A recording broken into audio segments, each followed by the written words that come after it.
The LPGA Tour season kicks off this week, and Brittany Lincicome is in the field. She, like many LPGA players, spends the offseason practicing on the range. But sometimes she tees it up in winter competition, not against other women, instead men in professional one-day events around her Orlando home, which is an ego buster for the guys since Brittany outdrives most of the field.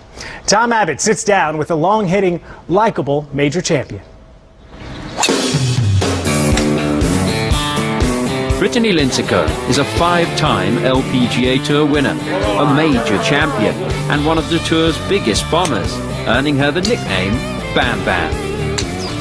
When did you first realize you had more power than the average junior golfer? You hit it a long way. I started playing when I was 9, and ever since then I've always hit it far. I remember when I first started playing, I couldn't hit the driver. I didn't like the driver, so I always used a 3-wood. I think playing with the boys, I had 2 older brothers that played and my father that always played, so I had to hit it far to keep up with them, and it's just something that I enjoyed doing, just hitting the ball far. How many times do you surprise your Pro-Am partners? All the time. You know, it's fun to get them out there, and they think that they're going to outdrive me, and then I step up and hit it, and obviously they see the stats, and I don't know if they just don't believe them or what the case is, but when I hit that first drive and their jaws drop to the floor and they're like, oh my gosh, you really do hit it far. But don't let the distance fool you. Her swing is not something she technically fine-tunes. You come across as a field player, not somebody who's technically minded. Is that correct? That is completely correct, yes. I just go out and kind of do my own thing and kind of feel my way around, and I haven't had a coach for the last probably 2 years now. But you're right, I just kind of feel it and just go out and do it. Oh, please be good. Be good, be good, be good. Come on!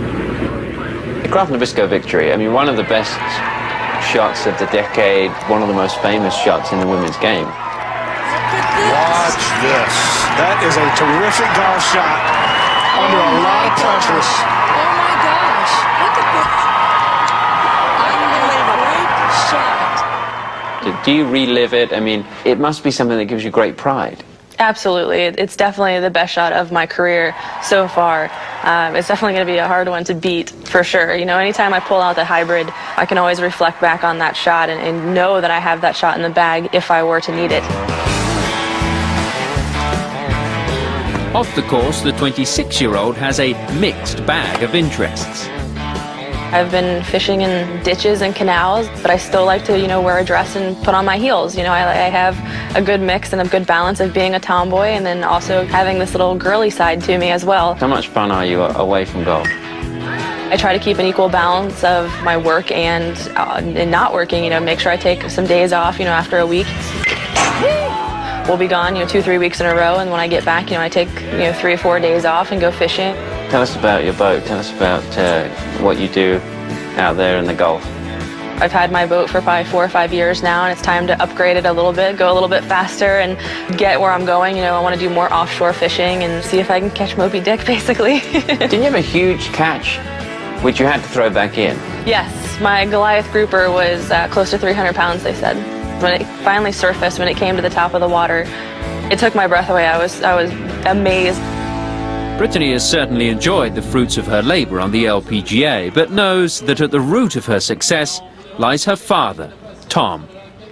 My dad was the one that started me when I was 9 years old. To be on tour now and to be where I am and be successful, you know, I feel what better way to finally be able to give back to my family and to my father specifically for his 60th birthday than a car he owned, you know, back when he was in his younger days, which was a 1962 Corvette.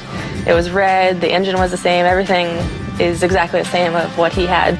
It's funny because he wouldn't drive it. He was afraid that people would touch it or maybe scratch it, or he was just really funny about it. It was a complete surprise though, right? Complete surprise. He had no idea. The car was in Atlanta and had to be delivered to our house in Florida, so it was a pretty cool surprise. It was well worth it. Very well worth it, yes, absolutely.